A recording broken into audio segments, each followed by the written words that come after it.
Dan penelitian terkini itu mempercepat anak itu menjadi seorang penghafal Quran ketika lahir. Ya, pernah satu kali dibacakan Al-Quran posisi janin itu berubah. Seperti sujud gitu. Itu penelitian sudah di MRI waktu itu dilihat ya, kelihatan. Jadi ada korelasi antara kesolehan orang tua dengan kesolehan anak yang sedang dikandung. Hati-hati ya. Tapi yang penting diketahui adalah dalam usia kandungan 4 bulan itu disebutkanlah isyarat di Quran surah ke-7 ayat 172 terjadi perjanjian komitmen dengan Allah Subhanahu wa taala. Apa perjanjiannya? Wa idz akhadha rabbuka min bani adama min zuhurihim dzurriyyatahum wa asyhadahum ala anfusihim. Lihat perjanjiannya, saya fokus di kalimat ini, alastu bi rabbikum. Rabb. Apakah engkau akan berkomitmen saat ini? Bersaksi? Karena kalimatnya bersaksi. Wa asyhadahum, dan mereka bersyahadat, bersaksi, komitmen. Di komitmennya menggunakan kata syahadat di sini.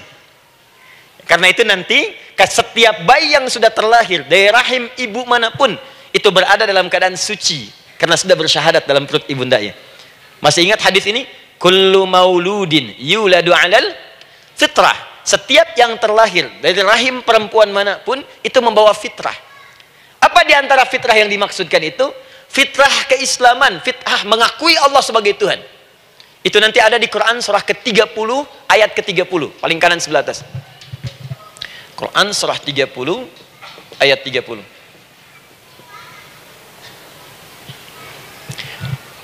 Fa'aqim wajhaka lid-dini hanifa. Hei setiap manusia, fa'aqim wajhaka, hadapkan, pasrahkan, arahkan dirimu sepenuhnya. Lid-dini, pada ketentuan ad-din, hanifa, dengan lurus. Di setiap manusia itu punya fitrah untuk beragama. Punya kecenderungan untuk mencari Tuhan. Silakan ibu cek, manusia manapun yang pernah hidup itu pasti akan mencari Tuhan. Silahkan. Karena itu Allah beri jalan, begini cara mencarinya. Fitratallahi allati fataran nasa 'alaiha, itulah fitrah manusia yang telah Allah berikan pada dirinya bahkan sebelum dia terlahir. Di antara fitrah manusia ada kecenderungan untuk mencari Tuhan. Ada kecenderungan untuk mendekat kepada Allah. Bahasa Qur'annya din, lid-dini hanifa. Apa itu din? Itulah Islam. Quran surah ke-3 ayat 19. Inna dina indallahil Islam. Karena itu silakan cek, semua orang itu pasti akan mencari Tuhan. Setiap manusia. Ada yang melihat kayaknya ada di hewan, kayaknya ada di pohon, kayaknya ada di alam, kayaknya ada di patung, kayaknya ada di mencari dia. Terus Allah beri jalan. Kalau kamu ingin mencari yang benar, din yang dimaksud Islam, diberikanlah tuntunan dalam Islam. Jelas sampai sini? Baik, karena itulah kemudian setiap bayi yang terlahir itu disebut oleh Nabi dia suci, dia bersih karena telah membawa risalah Islam dalam dirinya. Hanya sayang nanti fa abawahu yuhawidanihi au yunassaranihi au yumajjisanihi. Lingkungan nanti akan merubah dia keluar dari fitrahnya. Bisa dipengaruhi, tiba-tiba berubah misalnya keyakinan. Bisa karena kejadian tertentu dia jauh dari Allah Subhanahu wa taala. Dia muslim, cuman karena kondisi tertentu, pekerjaan menjauhkan dia dari Allah, lupa sholat. Telenovela menjauhkan dia dari Al-Quran. WhatsApp, Facebook, media sosial melupakan dia dari ibadah. Coba ibu, kalau online setiap hari berapa kali dengan media sosial? Ganti status. Online dengan Allah berapa kali dalam sehari? Coba hitung. Online dengan Allah yang paling maksimal kan sholat fardu 5 kali. Kalau 1 kali 5 menit kali 5 cuma 25 menit. 25 menit online dengan Allah. Berapa menit online dengan media sosial yang tidak nyata? Dan cita-cita masuk surga. Ayo sini. Nah, saya belum selesai. Jadi yang pertama, dalam perjanjian 4 bulan ini, pertama ada komitmen bersyahadat menuhankan Allah. Tapi yang kedua, ini yang dahsyat. Perhatikan kalimatnya, fokus. Saat Allah memperkenalkan dirinya dalam kandungan kita, usia 4 bulan itu, dengan nama apa Allah memperkenalkan dirinya? Coba lihat ayatnya. Alastu bi rabbikum, dengan nama Rabb, Rabb. Wa id akhadha rabbuka, Rabb, min bani Adama dzurriyyatahum, awas, wa ashhadahum ala anfusihim. Alastu bi rabbikum, dengan nama Rabb. Rabb. Nah, ibu sekalian, kata Rabb ini itu berasal dari kata ar-rububiyah. Ar-rububiyah yang berarti sifat merawat, memberikan semua kebutuhan. Saya ulang ya. Merawat, memberikan semua kebutuhan. Sudah? Menyayangi, memaafkan, mengasihi, mengampuni. Masya Allah. Merawat, memenuhi sebuah kebutuhan, menyayangi, memaafkan, mengampuni. Jadi semua hal yang terkait dengan perhatian ada pada kalimat Rabb. Sifatnya disebut dengan rububiyah. Zat yang memperhatikannya disebut dengan Rabb, namanya Rabbun. Baik. Pelan-pelan. Seakan-akan Allah ingin berkata begini, hei, engkau buat perjanjian dengan saya sekarang. Engkau bersaksi, saya sebagai Tuhan, siap bersaksi, menuhankan saya. Nanti ketika kamu lahir, apapun yang kamu butuhkan dalam kehidupan, aku akan berikan. Kamu akan saya rawat. Kalau sakit, kamu saya sembuhkan. Minta sesuatu yang kamu butuhkan, saya akan berikan. Kamu butuh sesuatu, saya akan hadir. Kamu salah minta maaf, saya maafkan. Kamu dosa minta ampun istighfar, saya ampuni. Kamu ingin sesuatu yang lebih baik, saya berikan. Pokoknya semua yang kamu inginkan selama engkau butuhkan itu baik, aku berikan. Kira-kira, maaf Bu ya, maaf sekali. Kalau ada yang nawarkan pada ibu, mau nggak ikut saya? Nanti sebuah kebutuhannya saya berikan. Kalau sakit saya berikan jaminan kesembuhannya. Kalau butuh sesuatu saya berikan. Kalau ingin ini itu selama butuh saya sampaikan. Kira-kira ibu nolak atau ikut? Baik. Ikutnya mikir dulu atau tidak? Tidak. Jangankan yang tinggi-tinggi Bu ya. Suami aja nawarkan. Mah mau nggak ikut papa? Papa nanti kasih handphone S10. Oh. Sama gelang nggak Pak? Ikut ya. Dan tanpa pikir. Dalam bahasa Arab, sesuatu yang disetujui tanpa difikirkan lagi, itu disebut bala namanya. Bala, sekali saja. Sekali, ya, tidak dua kali. Tidak ditambah, tidak dikurangi. Ingat, kalau Allah sudah sampaikan kalimat, jangan tambah, jangan kurangi, ya. Bala, tidak ditambah nga, tidak disebutkan dua kali. Bala. Ya. Bala itu artinya siap. Ya. Tanpa pikir. Karena memang nggak ada yang dipikirkan lagi. Apa yang mau dipikirkan? Semua kebutuhan dikasih. Semua keinginan dikabulkan sepanjang baik. Kalau sakit ada jaminan disembuhkan. Dikasihi, disayangi, salah dimaafkan. Ya, kalau dosa diampuni. Apalagi yang kurang, nggak ada aib, nggak ada yang kurang, sempurna semua. Kita katakan bala tanpa fikir. Karena itu, perhatikan, setiap kita kemudian, ibu sekalian, datang terlahir ke bumi, mengalami kehidupan, fitrah kita setiap mendapatkan kebutuhan, kita akan menyebut nama Allah Subhanahu wa Ta'ala dengan nama yang telah dijanjikan itu. Silakan ibu cek. Bukankah ibu ketika ada kesulitan memohon kepadanya? Ya Allah, tolong sembuhkan ya Allah. Ya Allah, lancarkan ya Allah. Ya Allah, sukseskan suami saya. Ya Allah, tenangkan kehidupan rumah tangga kami. Ya Allah, anugerahkan solusi. Ya Allah, sembuhkan ibu saya. Semua minta kan? Dan dahsyatnya, ketika ibu memohon kepada Allah itu, ibu gunakan kalimat yang telah disepakati ketika Allah sampaikan kepada kita. Rabb, Rabb, Rabb. Perhatikan, kalau ibu berdoa, doa apa paling favorit? Rabbana atina fid dunya hasanah. Fil akhirati hasanah wa qina. Doa apa itu? Sapu jagat. Bu bayangkan, Nabi aja nggak tahu tuh istilah itu sapu jagat. Ibu tahu? Wah, Masya Allah, Indonesia kreatif. Luar biasa. Ada doa sapu jagat, nggak ada doa sapu nggak ada jagatnya, ada doa jagat nggak ada sapunya. Wah, pokoknya luar biasa lah. Ya. Ya, lihat, bukankah kalimatnya dibuka dengan Rabb? Rabbana atina fid dunya sana. Rabbana zalamna anfusana wa illam taghfir lana wa tarhamna lanakunanna minal la yukallifullahu nafsan illa laha ma kasabat wa 'alaiha mak.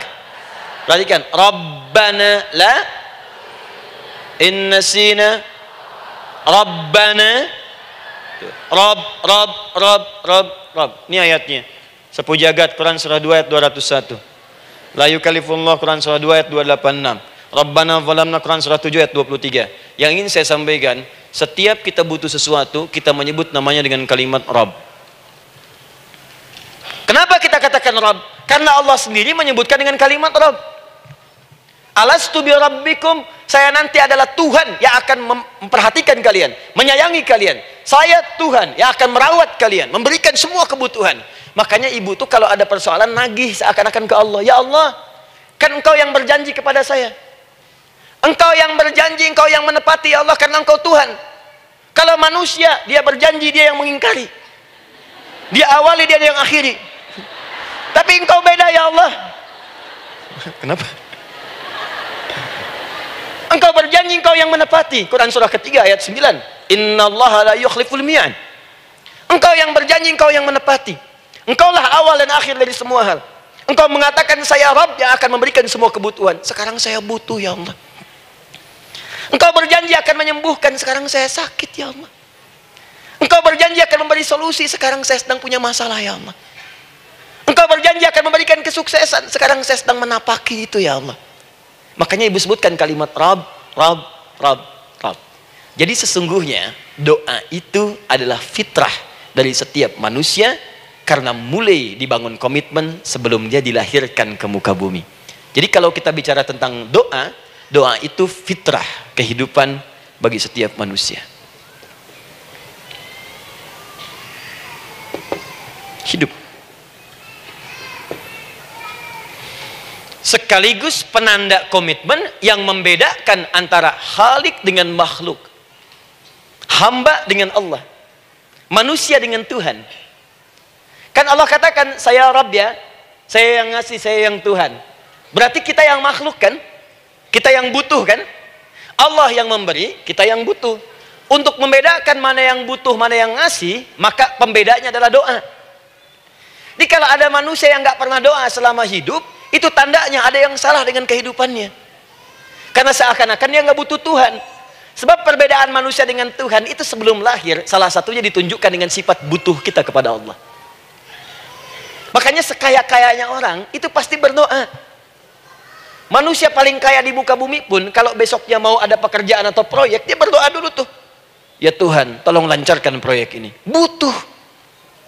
Pejabat setinggi-tingginya, kalau sudah mau mulai kemudian ada pemilihan, kalau mulai ada kebijakan, kalau mulai ada apapun berdoa juga. Itu tandanya butuh. Butuh. Di setiap manusia itu pasti butuh dengan Allah.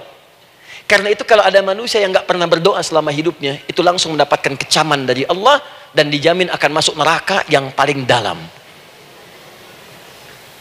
Karena seakan-akan dia sudah nggak butuh dengan Allah. Saya ulang ya, saya ulang. Doa itu fitrah hidup manusia yang sekaligus menunjukkan statusnya sebagai hamba. Jadi kalau ibu update status di media sosial, mulai sekarang tuliskan hamba. Hamba. Sudah. Mau sifatnya apapun tetap hamba. Ya, mau pejabat, mau orang kaya, mau cukup, mau macam-macam, mau ustadz, mau syekh, mau habib, tetap ujungnya hamba. Dan butuh penghambaan itu diwujudkan dalam bentuk doa. Muncullah Quran surah ke-40 ayat ke-60. Wa qala rabbukum, Rabb, selalu Rabb. Wa qala rabbukum ud'uni astajib lakum. Innal ladzina yastakbiruna an ibadati, awas, sayadkhuluna jahannam dakhirin. Allahu akbar.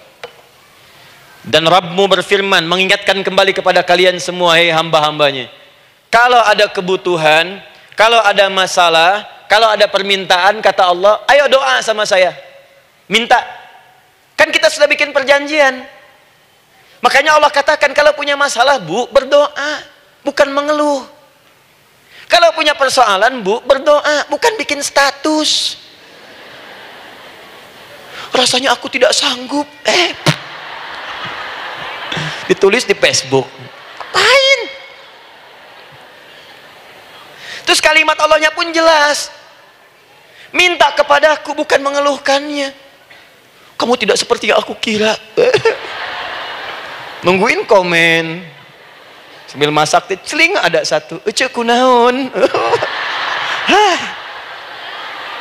Makin meluas masalah.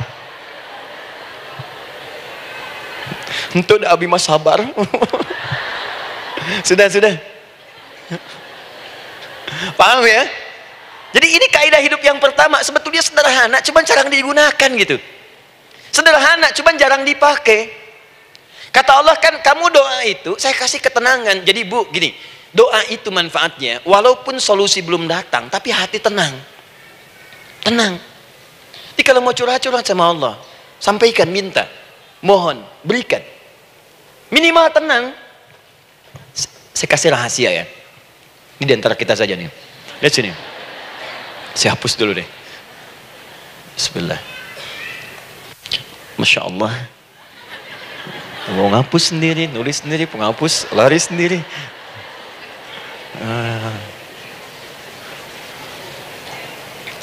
Bismillah. Oh, ini ada dua ya. Sini. Baik. Buka Quran surat 7 ayat 205. Quran surat 7 ayat 205. Doa itu disebut zikir di ayat itu. Jadi kalau ibu sedang berdoa, itu sedang berzikir. Wadhkur rabbaka fi nafsika tadarruan wa khifatan wa dunal jahri minal qaul. Ada ayatnya? Oke. Pakai Rabb lagi kan? Wadhkur rabbaka. Kalau engkau punya masalah, kata Allah, sekecil apapun, di rumah tangga kah, di kantor kah, kehidupan sosial kah, kata Allah, ayah sebut, minta kepada Allah, berdoa. Doa disebut dengan zikir. Zikir itu semua kegiatan yang membuat kita ingat Allah. Zikir. Baca Quran, zikir. Dalilnya Quran surah ke-15 ayat 9. Inna nahnu nazzalna dzikra. Kami turunkan Al-Quran sebagai zikir. Menghafal Quran, zikir. Quran surah 54 ayat 17, ayat 22, ayat 32, ayat 40. Walaqad yassarnal Qur'ana lidzikri. Kami akan mudahkan Al-Quran untuk diingat, dihafalkan. Zikir, sebagai zikir kepada Allah. Ibu selepas sholat, baca subhanallah, alhamdulillah, Allahu Akbar, zikir. Quran surah keempat, ayat 103. فَإِذَا قَضَيْتُمُ الصَّلَاةَ فَاذْكُرُوا اللَّهَ. Maka jika anda telah tuntas mengerjakan sholat, segera berzikir kepada Allah. Sholat sendiri, zikir. Quran surah ke-20, ayat ke-14. Innani anallahu la ilaha illa ana fa'budni wa aqimis salata lidzikri. Saya Allah, kata Allah. Tidak ada Tuhan selain saya. Sembah saya. Bagaimana menyembah Allah? Tunaikan salat sebagai zikir kepada Allah. Zikir. Di zikir semua amalan yang mendekatkan kita dengan Allah. Doa itu satu dari bagian zikir. Tapi tahukah ibu fungsi zikir yang paling utama itu apa? Quran surah 13 ayat ke-28. Ala bidzikrillahi tatmainnul qulub. Yakinkan pada dirimu, kalau zikirmu benar kepada Allah, maka dia akan berdampak kepada hati menjadi lebih tenang. Zikir itu manfaat pertamanya membuat hati tenang, Bu. Tadi saya contohkan. Baca Al-Quran zikir kan? Jadi kalau ibu sedang tidak tenang, sedang gelisah, ada masalah, daripada mengeluh sana sini, wudu, Bu, wudu. Ambil mushaf. Baca. Saat baca itu mungkin solusi belum datang, tapi hati itu lebih tenang. Kaitan dengan bahasan kita, doa, minta. Doa. Jadi kalau orang punya masalah itu, kalau berdoa, walaupun solusinya belum datang, walaupun kemudian jawabannya belum tiba, minimal hati ibu itu tenang. Ini dia. Quran surah 13 ayat 28. Rumus ini pakai. Gunakan dalam hidup. Karena yang tahu kehidupan kita itu Allah yang menciptakan kita. Yang tahu pesawat, yang bikin pesawat. Yang tahu handphone, yang bikin handphone. Yang tahu mikrofon, yang bikin mic-nya. Yang tahu kita, yang menciptakan kita. Ikutilah petunjuk Allah yang menciptakan kita, maka akan langsung terasa manfaatnya. Ibu tidak percaya, silahkan lakukan. Rasakan bedanya, bedakan rasanya, dan pasti akan terasa bedanya. Akan lain. Tuh. Doa.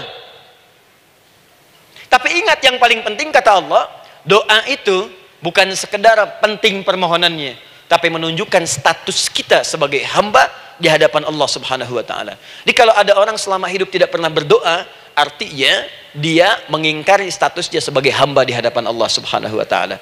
Mau menyejajarkan diri dengan Tuhan. Kan yang tidak pernah meminta itu Tuhan. Allah yang memberikan. Kalau manusia beda, pasti minta. Artinya kalau ada manusia nggak pernah minta, seakan-akan bahasa halusnya, kamu ini ngaku jadi Tuhan. Saya tempatkan kau di neraka jahanam yang paling bawah. Jahanam itu, Bu, belum masuk saja sudah terasa. Terasa. Buka Ibu Quran surah misalnya ke-40 Ghafir tuh. Ya, ayat 45 sampai dengan 47-nya. Sebelumnya lagi, lihat Quran surah ke-8 ayat ke-50. Itu penghuni neraka, Bu, yang bukan jahanam saja. Penghuni neraka itu kalau mau meninggal itu dipukulin dulu malaikat. Depan belakangnya. Ayo, kamu keluar. Lama amat keluarnya rohnya katanya. Takut karena nggak punya bekal. Kan maaf ya, kaidah mengatakan orang nggak punya bekal itu takut pulang, apalagi orang merasa salah. Anak ibu berbuat kesalahan, mau pulang takut kan? Takut. Jadi kalau ada anak takut pulang, salah dia. Salah. Kemana anak nggak pulang-pulang, pasti ada yang salah karena nggak berani pulang. Jangankan salah, nggak punya bekal saja, malu pulang. Lihat ibu waktu Ramadan usai, mau mudik, Idul Fitri. Kan pada mudik kan? Kenapa mau mudik dan senang mudik? Karena punya bekal, Bu. Dikumpul-kumpulkan tuh selama 11 bulan. Untuk 1 bulan saja. Itu pun paling berapa hari. Kumpulin. Terus telepon keluarga, insya Allah aku pulang hari ini. Wah, senang semuanya. Padahal mudiknya cuma pakai motor, Bu. Motornya bebek, bekalnya singa. Serius saya, motor bebek bekal singa. Ada kardus belakangnya, tulisin. Terus tambah pelepah pisang buat begini. Belakangnya ditulisin, aku pulang sayang. Jalan, mudik. Terus yang di rumah kan senang nerimanya.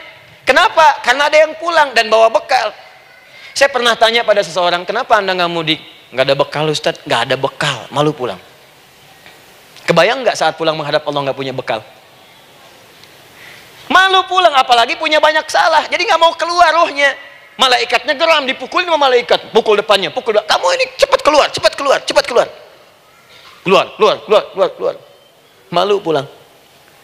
Tapi kalau punya bekal enak, dan yang nyambut langsung malaikat. Bahkan nanti ada satu amalan saat dikerjakan, itu orang ini sudah masuk surga, tapi semua malaikat di semua pintu surga yang 8 itu datang mengunjungi dia mengucapkan selamat. Itu ada di Quran surah 13 ayat 24.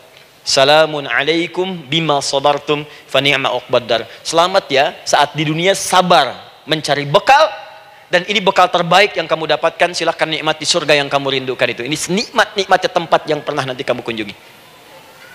Dan tinggal abadi di situ. Yang nyambut malaikat. Bayangkan semua malaikat, Bu. Semua malaikat dari pintu surga datang nyambut dia. Wah, Masya Allah, malaikat Jibril, Israfil, malaikat maut. Maaf ya, dicabut kemarin. Biasa, selamat.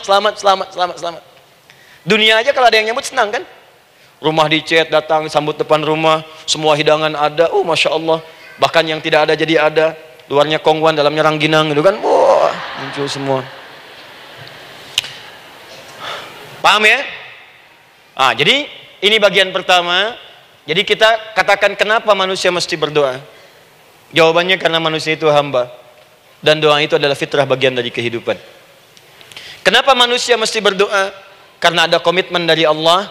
Setiap dia mendapatkan sebuah persoalan, maka Allah akan jawab dan berikan jawaban dari semua persoalannya. Jalan mendapatkan jawaban itu adalah doa. Kenapa manusia mesti berdoa? Karena dia butuh dengan Allah. Dan puncaknya, kenapa dia mesti berdoa? Karena Allah ingin membahagiakan kehidupan dunianya sebelum sampai keabadiannya di akhirat.